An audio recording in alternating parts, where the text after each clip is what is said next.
This week, you're working on writing your rhetorical analysis, but I'm also going to introduce you to your next paper, which is the literature review.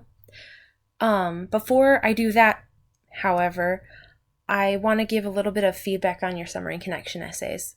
First, I noticed that a lot of people struggled with having transitions between paragraphs, so that is something I want most of you, to keep working on as you continue writing these.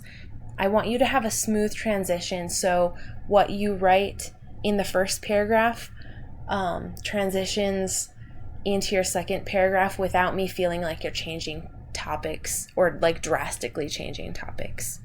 I also noticed that a lot of people are having a hard time with commas, so that's why this week we're going to have comma rules as our grammar exercise. Here I'm including two really good websites on grammar rules, the Grammar Girl, which I often go to, and the Purdue Owl, which is also really reliable as far as grammar rules go. For the quiz on grammar that you're going to be doing, it's completely open book, open internet, because I know that it's super hard to remember all of the comma rules. I have to look them up myself occasionally. So instead of making you memorize the comma rules, even though you'll start to memorize a lot of them as time goes on, what I want you to do is I want you to know where you go when you're writing and you think, do I put a comma here or not? So these are websites that you can use. There are other websites on the internet, but some of them don't have very good information. So while you're taking the quiz, I recommend that you use these sites. Also, I made really extensive comments on the summary and connection essays for this week, but in the future, I am not going to make comments. I'm just going to give you a score. If you specifically request comments by writing a little note to me in the place on Canvas where you turn it in, saying, please give me comments, I would be happy to, especially if you have a particular request for your comments. For example, can you tell me if I did a good job with my transition on this paper? Or could you comment on my comma usage or my semicolon usage in this paper? So if you have a specific thing you want me to look for, I am especially happy to help you with that. Okay, so your literature review. The basic guidelines are it's going to be 5 to 7 pages. I want you to use 5 to 7 sources. 2 of them have to be scholarly. And I'll give you a kind of a quick guide on doing scholarly research in just a minute. But the other up to 5 sources can be from They Say, I Say. They can also be from other substantive sources, but all of the articles in They Say, I Say are substantive, and I'll also tell you what that means in just a minute. Your topic will be something out of the back of They Say, I Say, so all of those readings in the back, they're divided into these 5 topics. We have read articles from Is College the Best Option and Are We in a Race Against the Machine so far. Later in this class, we're also going to read some from What Should We Eat, but you can choose any of these that you want to talk about.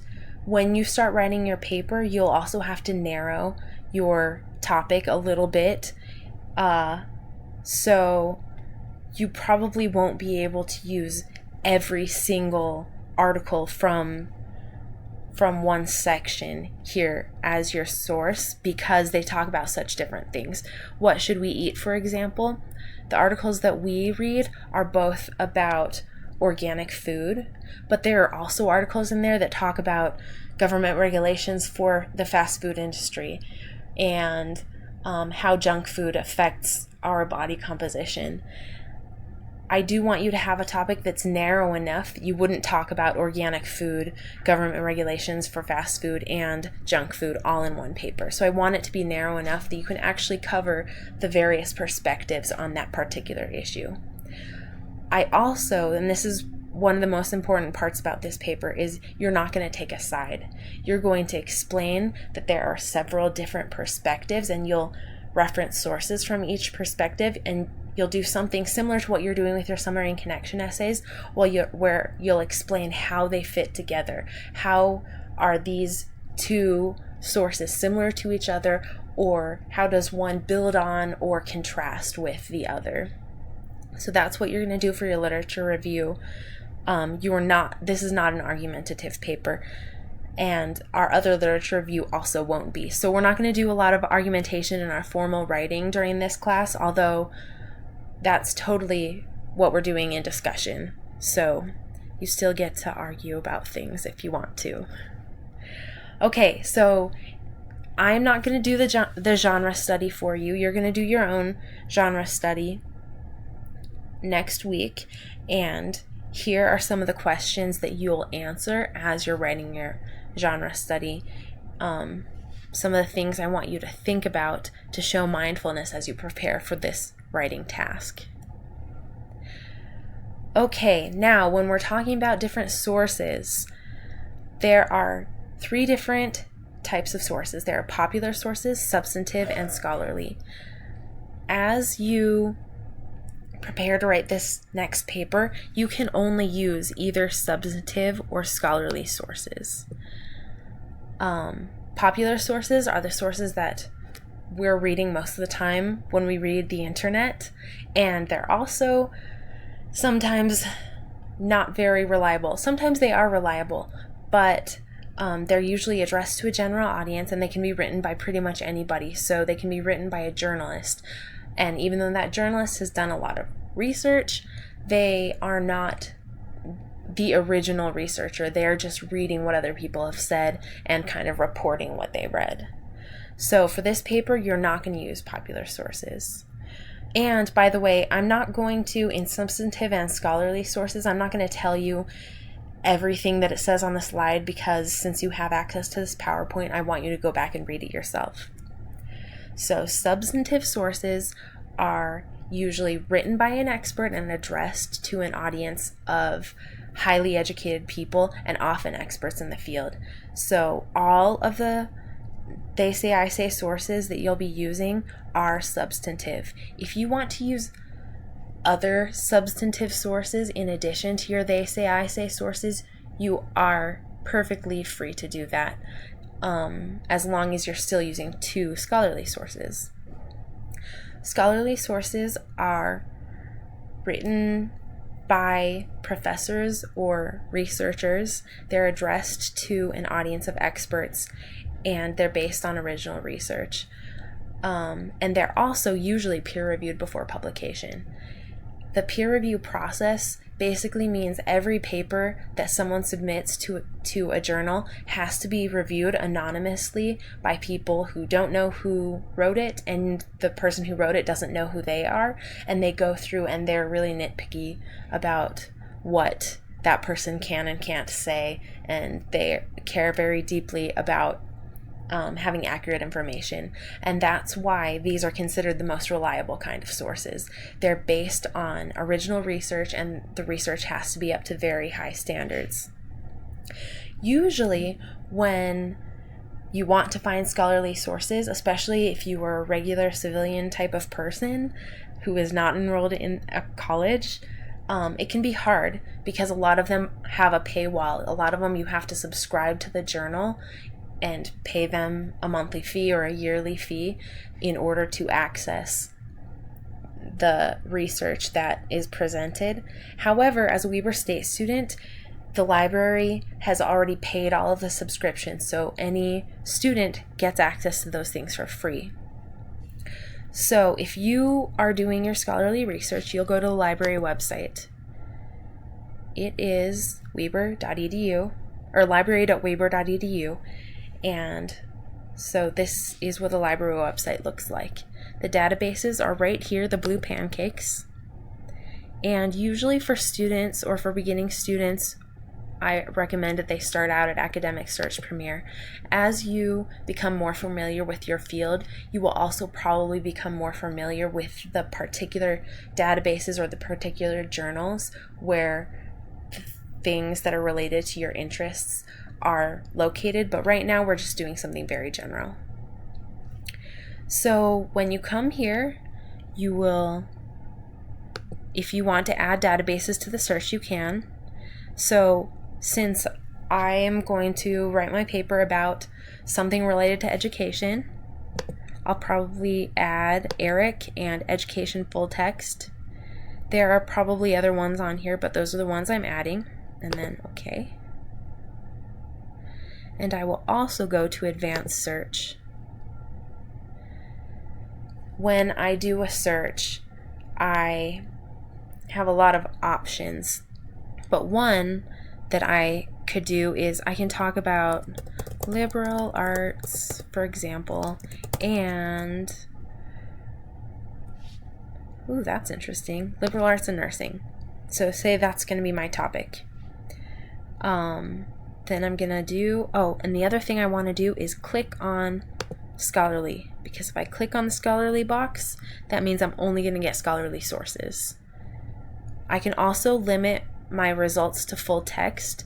That just means that I will only get results that the library has, but I'm not going to do that because if I find a really good article that the library doesn't have, it's really easy to get it through interlibrary loan.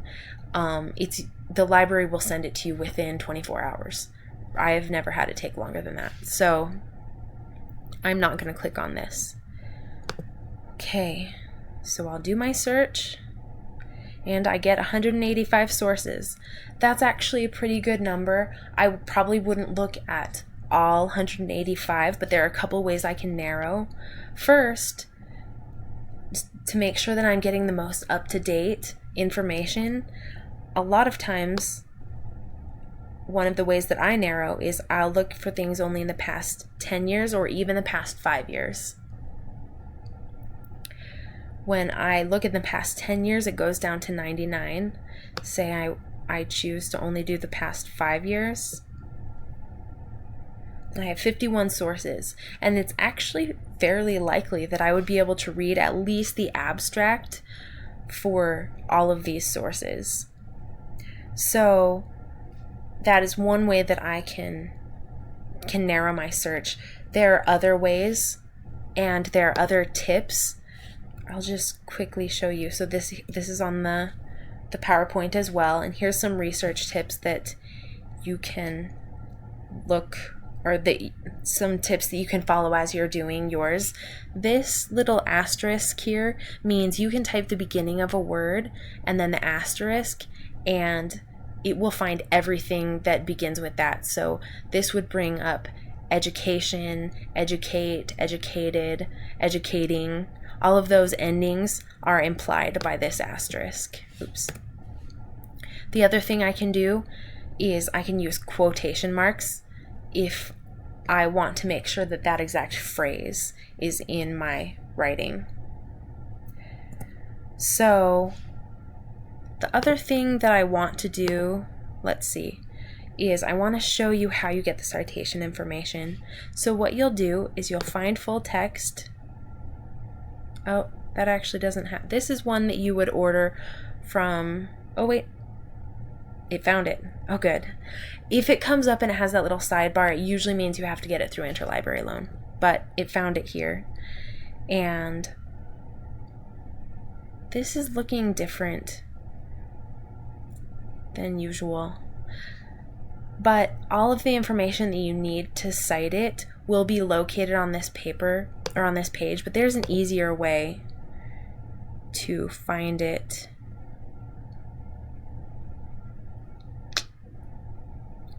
Let's just try the next one.